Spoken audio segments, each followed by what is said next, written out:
Nordic University 2025 ta'limda sifat bosqichi va ilmiy tadqiqotlarni kuchaytirish yili sarhisobi. Bugun biz sizlarni ta'lim, ilm-fan, innovatsiyalar va xalqaro hamkorlikning yangi ufqlarini zabt etayotgan Xalqaro Nordic University 2024-2025 o'quv yilida amalga oshirilgan ishlar bilan tanishtiramiz. Yil davomida Nordic University mahalliy va xalqaro ilmiy makonning faol ishtirokchisiga, yoshlar uchun esa imkoniyatlar maskaniga aylandi. Finlandiya prezidenti Aleksandr Stubb janoblari 30-oktyabr kuni O'zbekistonga rasmiy tashriflari chog'ida ilk tashrif manzili Xalqaro Nordic University va Nordic xalqaro maktabi bo'ldi. Bu nafaqat universitet, balki butun mamlakat ta'lim tizimi uchun xalqaro maydondagi yuksak ishonch ramzidir. Diplomatiya, hamkorlik va global akademik muloqotlar 40 dan ortiq yuqori darajadagi tashriflar bo'lib o'tdi.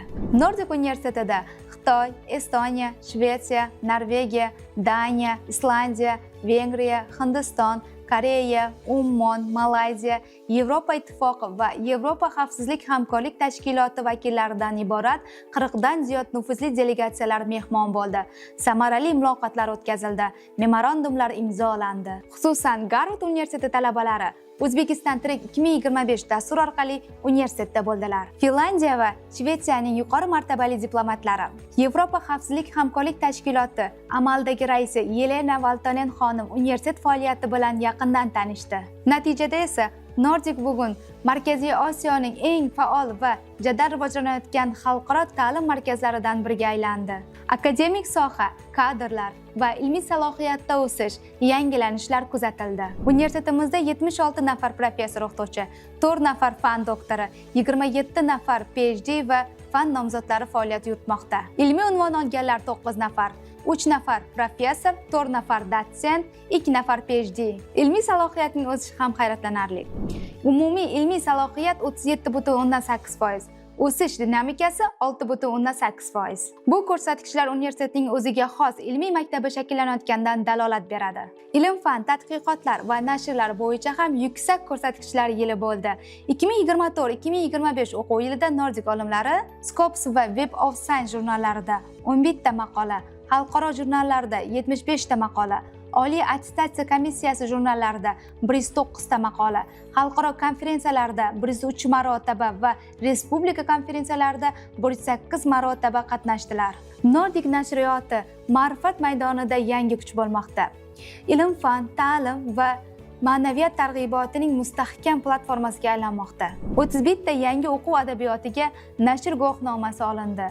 Nashriyot endilikda ilmiy, badiiy, ensiklopedik, bolalar adabiyotlari yo'nalishlarida kitoblar nashr etish ruxsatnomasiga ega.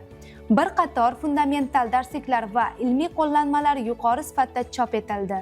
Universitetda shuningdek, 2 ta 342,7 million so'mlik xalqaro loyiha, 3 ta 264,7 million so'mlik startap hayotga tatbiq etildi. Yana 2 ta yangi loyiha agentlikka topshirildi. Bitta xo'jalik shartnomasi muvaffaqiyatli bajarilmoqda. Nordic ta'lim bilan birga innovatsiyalar va startaplar markazi sifatida shakllanmoqda.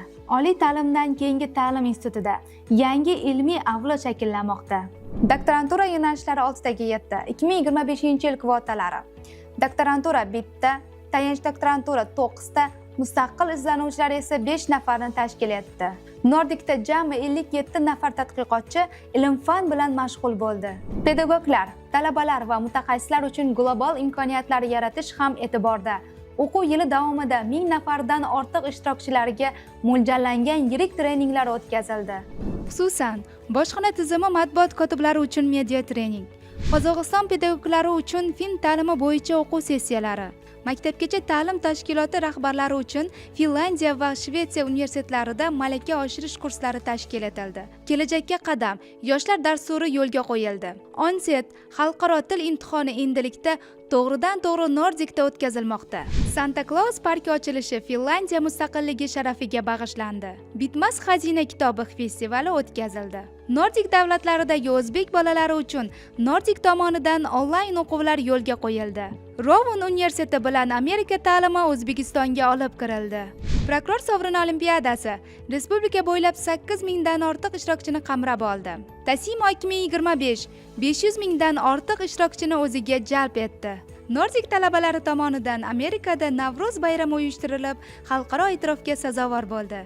Evoh ijodiy festivali Chinakam adabiyot bayrami bo'ldi. Bu tashabbuslarning barchasi universitetning global, madaniy, ta'limiy ekotizimi shakllantirilayotgani dalilidir. Rektor, iqtisodiyot fanlar doktori, professor Sherzod Mustafaqulov va katta o'qituvchi O'lmas Zoirov davlat mukofoti oliy ta'lim a'lochisi ko'krak nishoni bilan taqdirlandilar. Nordik olimi Odiljon Qo'ysinov Yaponiyaning nufuzli ilmiy grantini qo'lga kiritdi. Shuningdek, xalq ta'limi fidoyisi ko'krak nishoni bilan taqdirlandi. Ta'limni rivojlantirish Respublika ilmiy metodik markazi tanlovida Nigoraxon Lutfullayeva va Damigul Arabayeva birinchi darajali diplom va eng yaxshi uslubiy qo'llanma sohiblari sifatida munosib taqdirlandilar. AQShning Rovon universiteti bilan hamkorlikda yangi markaz ish boshladi. Qirg'iziston Respublikasining O'zbekistondagi favqulodda va muxtor elchisi Dushon Kulchotonov tomonidan tog'li ekotizimlarni muhofaza qilish va Xalqaro tog'lar kuni doirasidagi hamkorlik tadbirlarini qo'llab-quvvatlagani uchun rektor Sherzod Mustafaqulovga tashakkurnoma topshirildi. Nordik universiteti Green Metric talablari asosida Yashil universitet konsepsiyasini izchil amalga oshirmoqda. Alumni platformasi yangilandi. Bitiruvchilar uchun CV bazasi, ish takliflari, intervyular va networking imkoniyatlari yaratildi. Talabalar hayoti, klublar, teatr, sport, musiqiy va ma'naviy muhit ham o'ziga xos shakllantirildi. Nordikda 12 ta klub faoliyat yuritdi. Speaking Club, Book Life, teatr klubi, Yashil tashabbus, Nordic Ensemble va boshqalar. Natijalar esa 2 ta yangi spektakl namoyishi, 3 ta kitob muhokamasi, 5 ta ochiq suhbat, 400 dan ortiq yoshlar uchun madaniy tadbirlar tashkillandi. Skill Up, Dolzarb 90 kun loyihasi esa yoshlarni yozgi ta'tilda ma'naviy ijtimoiy faollik bilan band qildi. Work and Travel 2025 yuzlab yoshlar uchun yorqin imkoniyatlarni taqdim etdi. Talabalar Finlandiyaning turli hududlarida ishlash, tajriba to'plash va til boyliklarini oshirish imkoniyatiga ega bo'ldilar. Nordik universiteti bu yil o'zining ilk bitiruvchilariga diplom topshirdi. 594 nafar bakalavriat va 180 nafar magistratura bitiruvchilari o'qishni muvaffaqiyatli tamomlab, hayotlaridagi yangi va muhim bosqichga qadam qo'yishdi. Ta'kidlash joizki, 2024-2025 o'quv yili Nordik uchun ilmiy yuksalish, xalqaro hamkorlik, ta'lim sifatini oshirish, raqamli boshqaruv, yangi loyihalar va katta g'alabalar yili bo'ldi. Nordik universiteti yana bir muvaffaqiyatli yilni ortda qoldirdi. Oldinda esa yanada keng ufqlar, yangi ilmiy yutuqlar, xalqaro loyihalar va yoshlar uchun cheksiz imkoniyatlar turibdi.